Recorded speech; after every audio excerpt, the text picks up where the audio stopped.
मित्रों नमस्कार। आज हम अपने इस वीडियो में कक्षा 9 विषय गणित एक्सरसाइज 1.5 को हल करते हैं। मित्रों, ये जो प्रश्न दिए हुए हैं ये वास्तविक संख्याओं के घातांक नियम पर आधारित हैं, जिन्हें हम लोग हल करेंगे। आइए देखते हैं। जैसे पहला प्रश्न लिखा हुआ है 64 पर ये घात जो लगा हुआ है वो 1/2 भिन्न रूप में है। मित्रों, यहाँ पर हम जो 64 दिया हुआ है इस 64 का गुणनखंड करते हैं। तो गुणनखंड करेंगे तो इसको 2 से शुरू करते हैं। 2 गुणे 2 यानी 2 दूनी 4, दूनी 8, दूनी 16, दूना 32 और दूना 64। यानी यहाँ पर 2 के रूप में ये गुणनखंडित हो चुका है। 2 दूनी 4, दूनी 8, दूनी 16, दूना 32, दूना 64। यानी यहाँ पर अगर हम देखें तो जो संख्या 2 है वो 64 के गुणनखंड में 1, 2, 3, 4, 5, 6 बार सम्मिलित है। यानी यहाँ पर हम 2 पर घात 6 लिखेंगे। अब इसे चूँकि यहाँ पर हमारा जो घात है वो 1/2 है। यहाँ ध्यान दीजिएगा। अब 64 पर घात 1/2 बराबर हम इसे लिखेंगे 2 पर घात 6 और बाहर जो घात लगा हुआ है वो 1/2 हो जाएगा। तो इस तरह से ये 2 से 2 एकम 2 और 2 तिहाई 6 कैंसिल हो जाएगा। तो इस तरह से बचेगा। ये जब घात बाहर अंदर गुणा होगा तो 3 ही रहेगा। 3 का गुणा 1 से होगा तो 2 पर घात 3 और इस प्रकार से 2 गुणे 2 गुणे 2 3 बार गुणा हो जाएगा। तो 2 दूनी 4 दूनी 8 इसका आंसर आएगा। ये हुआ आंसर। आइए प्रश्न संख्या 2 पर चलते हैं। प्रश्न संख्या 2 है। यहाँ लाइन खींच दे रहे हैं कि ताकि अलग हो जाए। प्रश्न संख्या जो 2 है वो लिखा हुआ है 32 पर घात 1/5। तो इसी तरह से ये भी हम हल करेंगे। तो 32 को हम लिखेंगे 2 दूनी 4 दूनी 8 दूनी 16 दूना 32। यानी यहाँ पर अगर हम देखें तो जो 32 का गुणनखंड है 2 वो इसमें 1, 2, 3, 4, 5 बार सम्मिलित है। यानी 2 पर घात 5 हो जाएगा।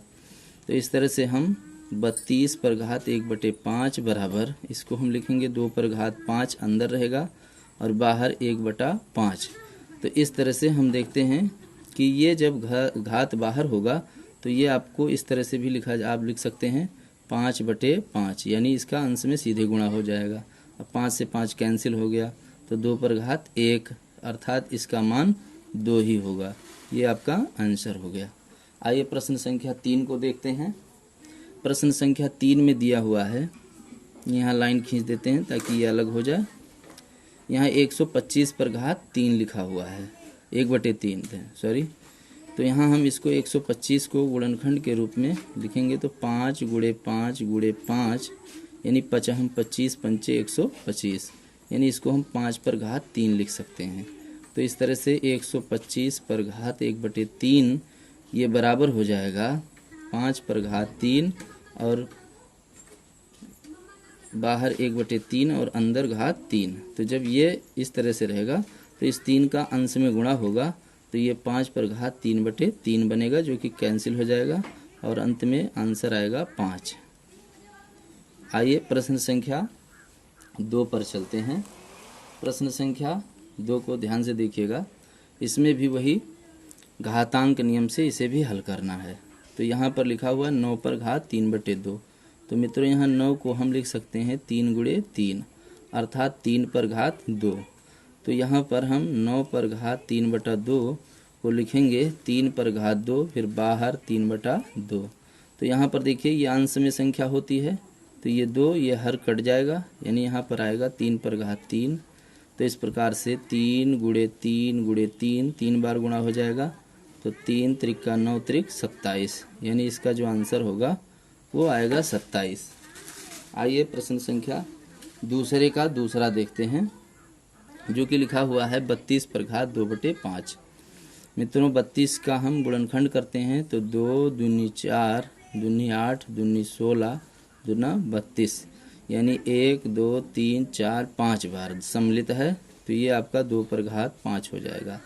यानी हम 32 पर घात 2/5 को लिखेंगे 2 पर घात 5 अंदर रहेगा और बाहर 2/5।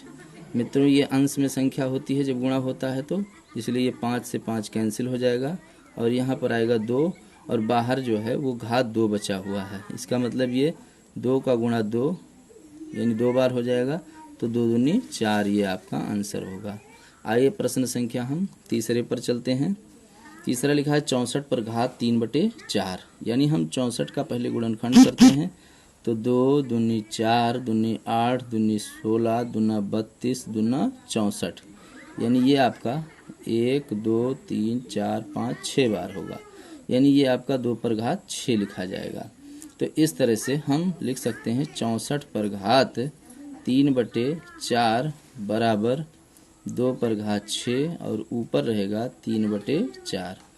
तो ये आपका अंश में होता है, इसलिए इसको हम 2 से 3 बार में ले जाएंगे। 2 3 6 2 दूनी 4, यानी ये आपका बनेगा 2 पर घात 3 और बाहर हो जाएगा 3/2। तो ये मित्रों जो है अंश में गुणा हो जाएगा, तो 2 पर घात 3 त्रिका 9/2। इस तरह से इसे हम लिख सकते हैं, ये आपका आंसर हो जाएगा। और आइए प्रश्न संख्या 4 को देखते हैं।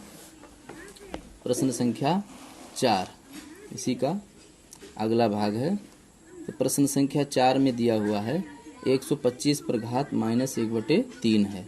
तो यहाँ पर हम 125 को लिख सकते हैं 5 × 5 पचहम 25 पंचे 125, यानी 5 पर घात 3। तो यहाँ पर आपका 125 पर घात -1/3 जो होगा वो बराबर होगा 5 पर घात 3 बाहर -1/3। तो ये 3 से 3 कैंसिल हो जाएगा। इस तरह से 5 पर घात -1।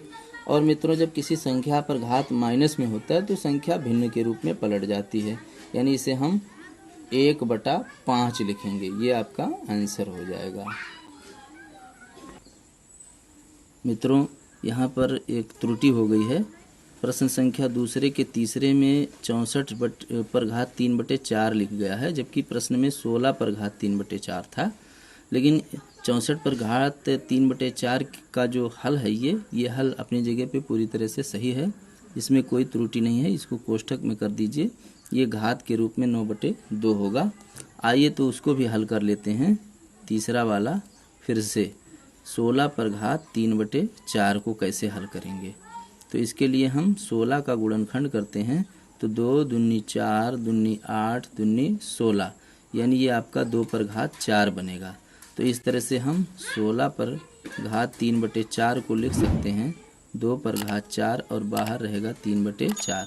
तो मित्रों ये 4 से 4 कैंसिल हो जाएगा, तो ये आएगा 2 पर घात 3, जिसे हम 2 × 2 × 2 लिखेंगे।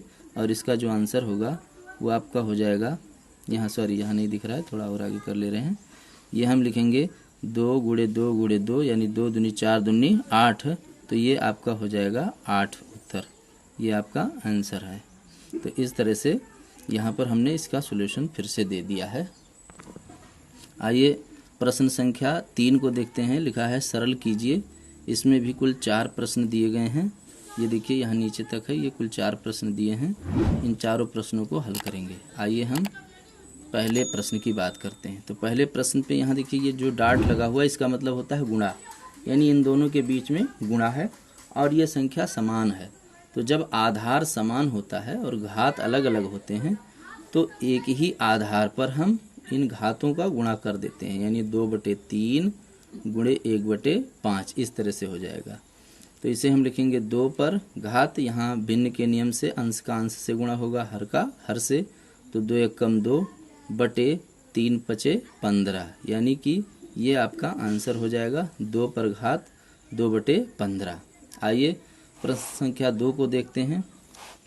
मित्रों यहाँ पर प्रश्न संख्या 2 में दिया हुआ है 1/3 पर घात 3 है और कोष्ठक लगा करके बाहर घात 7 लिखा गया है। तो मित्रों इसको हम पहले हर से अंश में ले जाएंगे। तो जब हर से अंश में ले जाते हैं तो ये जो घात दिया होता है, घातांक जो इसका है 3, इसका जो चिन्ह है वो बदल जाएगा। तो इस तरह से ये आपका हो जाएगा 3 पर घात -3 और बाहर ये 7 है। मित्रों जब ब्रैकेट हटेगा तो ये घात और ये आपस में गुणा हो जाएंगे। तो ये आपका बन जाएगा 3 पर घात -21, ये आपका आंसर हो जाएगा। आइए प्रश्न संख्या 3 को देखते हैं और 4 को। तो प्रश्न संख्या 3 में लिखा हुआ है 11 पर घात 1/2 और ये आपका लिखा हुआ 11 पर घात 1/4। तो सबसे पहले हम ये 11 पर घात 1/2 इसे रहने दीजिए और इसको हम लिख सकते हैं 11 पर घात 1/2 और फिर कोष्ठक के बाहर 1/2। ये जब गुणा होगा ब्रैकेट खुलेगा तो फिर ये 1/4 हो जाएगा। तो इस प्रकार से अब आगे फिर हम हल करते हैं, देखते हैं। तो ये आपका हो जाएगा, जब आधार समान है और घात भी ये समान है तो हम इनको एक कोष्ठक में लिखेंगे। ये बड़ा वाला कोष्ठक लगाएंगे और 11 लिख करके इस तरह से ये आपका 11 हो गया और इन पर घात 1/2 हो जाएगा। और ये अब बड़ा वाला एक कोष्ठक लगा दे रहे हैं। यहाँ ध्यान दीजिएगा, ये भी घात जो है जो बाहर लगा हुआ है वो 1/2 यहाँ लिख जाएगा। तो इस तरह से ये आपका 11 पर घात 1/4 बन जाएगा और ये आपका आंसर हो जाएगा। आइए प्रश्न संख्या चौथे को देखते हैं।